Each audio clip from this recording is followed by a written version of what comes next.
Hi friends, నేను మీ సీతా మహాలక్ష్మి. ఈనాటి కథలకి స్వాగతం. ఈరోజు మనం రాజాధీనం, దైవాధీనం అనే చందమామ కథని చెప్పుకుందాం. ఒక రాజ్యంలో ఇద్దరు బ్రాహ్మలుండేవారు. ఇద్దరూ నిరుపేదలు. అందుచేత రాజుగారి దగ్గరికి వచ్చి యాచించిపోతూ ఉండేవాళ్ళు. అందులో ఒకడు, తమరు ప్రభువులు, తమ రాజ్యం చల్లగా ఉండాలి, తమకు కలిగిన దానిలో మాబోటి పేదలకింత పెట్టాలి, అంతా రాజాధీనం అనేవాడు. రెండోవాడు, తమ మీద భగవంతుడి కటాక్షం ఉండాలి, తమ చేత భగవంతుడు మాబోటి వాళ్ళకింత ఇప్పించాలి, అంతా దైవాధీనం అనేవాడు. రాజుగారు ఇద్దరికీ తోచింది ఇచ్చేవాడే కాని ఆయనకు మొదటి బ్రాహ్మడి మీద అభిమానం జాస్తిగా ఉండేది. ఆయన మంత్రితో అన్నాడు గదా, నేను రాజును, నా ప్రజలకు ఏం చేసినా నేను చేయాలి గాని మధ్య భగవంతుడేమిటి? అయినా రాజాధీనం ఎంతవరకో చూతాం. ఒక గుమ్మడికాయ తెప్పించి దాని తొడిమ తీయించి లోపల డొల్ల చేసి అందులో వజ్రాలు, వైడూర్యాలు, మరకతాలు, మణిమాణిక్యాలు పోయించి మళ్ళీ తెలియరాకుండా తొడిమ అంటించు. దాన్ని రేపు ఉదయం మొదట వచ్చిన బ్రాహ్మడికిద్దాం. ఏ బ్రాహ్మడికది దక్కుతుందో చూదాం అన్నాడు. రాజుగారు చెప్పినట్టే గుమ్మడికాయ తయారు చేయించాడు మంత్రి. తెల్లవారక ముందే రాజాధీనం అనే బ్రాహ్మడి వచ్చి, తాము ప్రభువులు, తమ రాజ్యం చల్లగా ఉండాలి, తమకు గలదానిలో మా బోటి వాళ్ళకి ఏదో ఇంత ఇప్పించాలి, అంతా రాజాధీనం అన్నాడు. బ్రాహ్మడికి మంత్రి గుమ్మడికాయ ఇచ్చి పంపేశాడు. చూసావా, ఇప్పుడేమంటావు అన్నాడు రాజు గర్వంగా.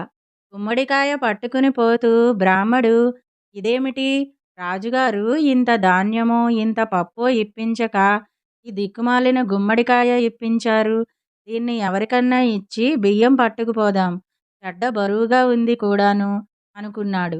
దారిలో ఒక వర్తకుడి దగ్గర ఆ గుమ్మడికాయ ఇచ్చేసి తనకు కావలసిన బియ్యం పట్టుకుని ఇంటికి చక్కా వెళ్ళాడు మొదటి బ్రాహ్మడు. తర్వాత కాసేపటికి రెండో బ్రాహ్మడు ఆ దారిన వస్తూ వర్తకుడి దగ్గర గుమ్మడికాయ చూసి, అయ్యా, ఈ పూట మా ఇంటికి అతిథులొచ్చారు, పేదవాడిని, కూర లేదు, ఆ గుమ్మడికాయ ఇప్పించండి అన్నాడు. వర్తకుడు సరే పట్టుకుపోమ్మని గుమ్మడికాయ ఇచ్చాడు. రెండో బ్రాహ్మడు గుమ్మడికాయ ఇంటికి పట్టుకెళ్ళి పెళ్ళాం చేతికిచ్చి తరిగిస్తే లోపల దాని నిండా రత్నాలు, మణిమాణిక్యాలు. ఇదే గదా దైవాధీనమంటే అనుకున్నాడు బ్రాహ్మడు. మర్నాడు యథాప్రకారం మొదటి బ్రాహ్మడు రాజుగారి దగ్గరకు యాచనకు వెళ్ళాడు. అన్ని రత్నాలిచ్చినా మళ్ళీ ముష్టికొచ్చాడేమిటి ఈ బ్రాహ్మడు అని రాజుగారికి ఆశ్చర్యం కలిగింది. నిన్న నేను ఇచ్చిన గుమ్మడికాయ భోంచేశారా అన్నాడు రాజు. ఓ, మహా రుచిగా ఉన్నది మహారాజా, అంతా రాజాధీనం అన్నాడు బ్రాహ్మడు.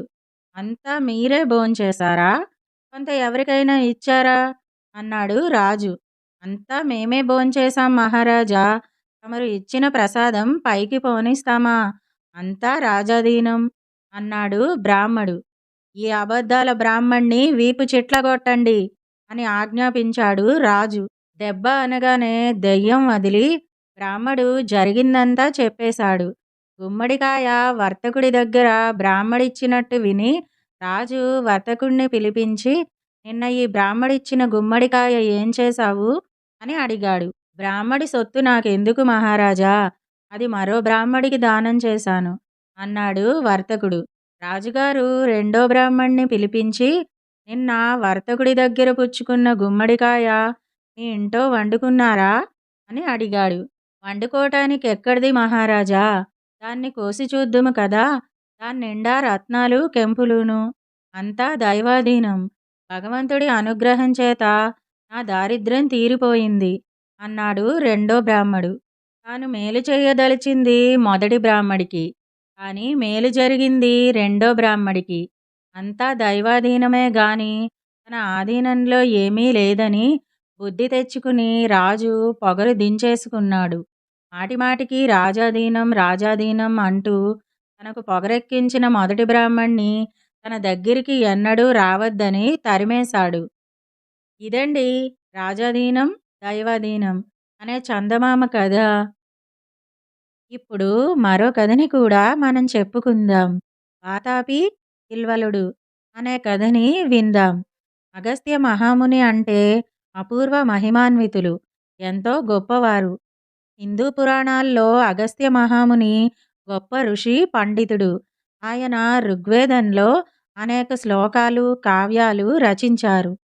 అగస్త్య మహాముని మహిమలు ఎలాంటివంటే, అగస్త్య మహాముని అంగుష్ట మాత్రుడు, అంటే వేలెడంత ఉంటాడు. అయితేనేం మేరు పర్వతం, వింధ్య పర్వతాల వంటి వాటిని తలంచుకుని ఉంచేలా చేసిన మహిమాన్వితుడు. మేరు పర్వతం చాలా ఎత్తుగా ఉండటం చూసి వింధ్య పర్వతం అసూయపడింది. అది మేరువును మించి ఎదగాలని సూర్యగమనాన్ని కూడా లెక్క చేయకుండా అత్యంత ఎత్తుగా, మేరువును మించి భూమ్యాకాశాల కంటే ఎత్తుగా ఎదగసాగింది.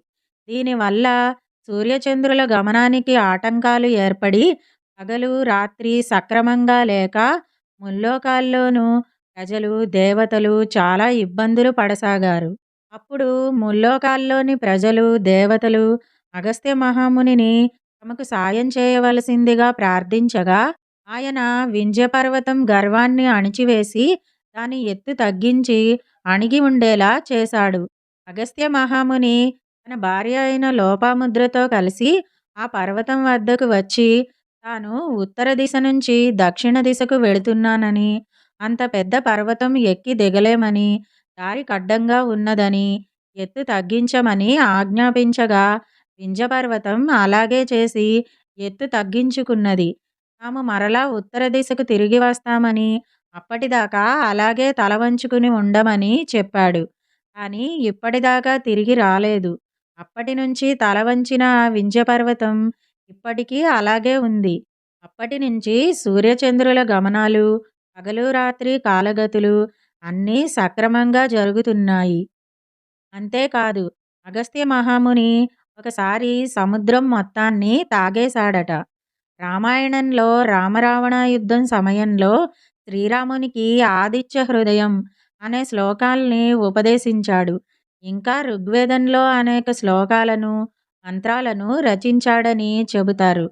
ఆయన చిరంజీవి అని, ఇప్పటికీ జీవించే ఉన్నారని చాలామంది నమ్మకం. ఇలా ఉండగా పూర్వం వాతాపి, ఇల్వలుడు అని ఇద్దరు రాక్షసులుండేవారు. వీళ్ళిద్దరూ అన్నదమ్ములు.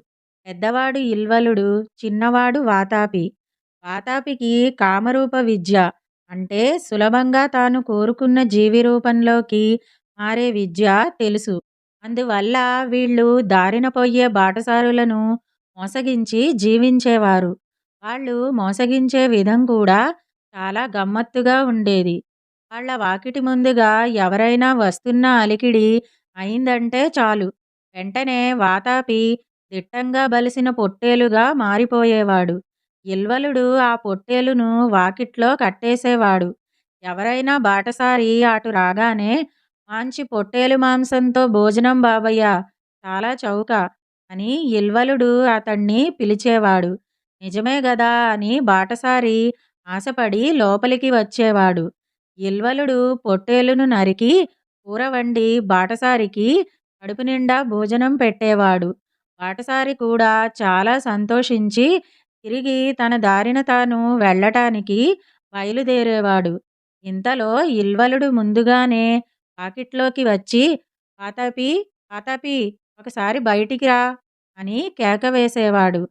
ఇల్వలుడు ఇలా కేక వేయగానే బాటసారి కడుపులో గుబగుబలాడేది. ఉన్నట్లుండి వాతాపి బాటసారి పొట్ట చీల్చుకుని బయటికొచ్చేవాడు. పాపం బాటసారి చనిపోయేవాడు. వెంటనే అన్నదమ్ములిద్దరూ చేరి ఆ బాటసారిని చీల్చుకుని తినేవారు. ఇట్లా అమాయకపు బాటసారులను మోసం చేసి ఆ రాక్షసులిద్దరూ జీవిస్తుండేవాళ్ళు. ఇలా ఉండగా ఒక రోజున అగస్త్య మహాముని ఆ దారిన పోతున్నాడు. అతను అగస్త్యుడని, మహిమాన్వితుడని, పాపం మన రాక్షసులకు ఏం తెలుసు, అందరిలాగే ఇతను ఒక బాటసారేననుకుని వాతాపి వెంటనే పొట్టేలుగా మారిపోయాడు. అందరినీ పిలిచినట్లే అతణ్ణి ఇల్వలుడు లోపలికి పిలిచాడు. అగస్త్యుడు లోపలికి వచ్చాడు. ఇల్వలుడు ఎప్పటిలాగానే పొట్టేలు రూపంలో ఉన్న వాతాపిని నరికి కమ్మగా కూర వండి పెట్టాడు.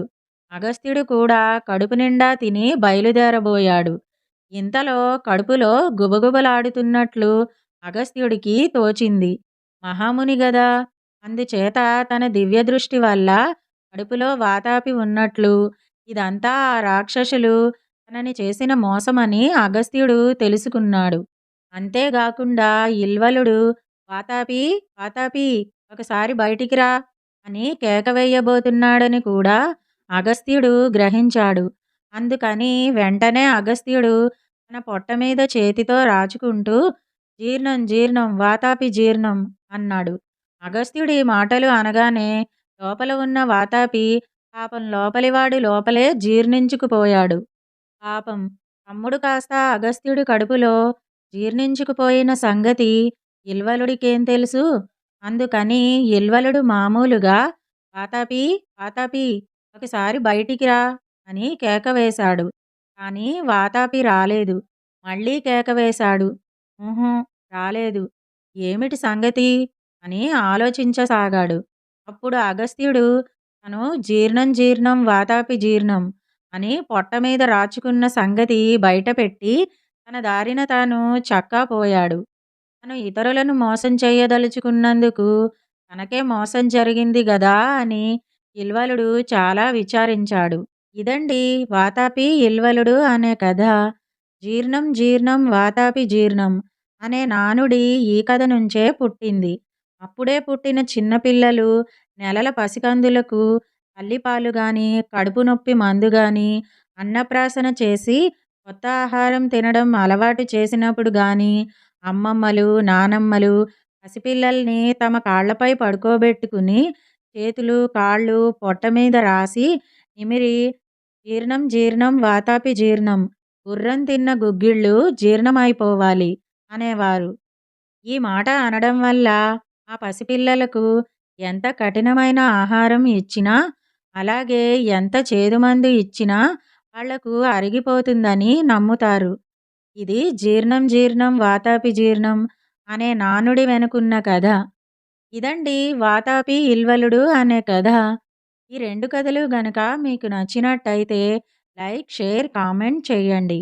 మరిన్ని మంచి కథల కోసం మా ఛానల్‌ను సబ్స్క్రైబ్ చేసుకోండి. మళ్ళీ మరొక మంచి కథతో కలుసుకుందాం. అంతవరకు వింటూనే ఉండండి ఈనాటి కథలు.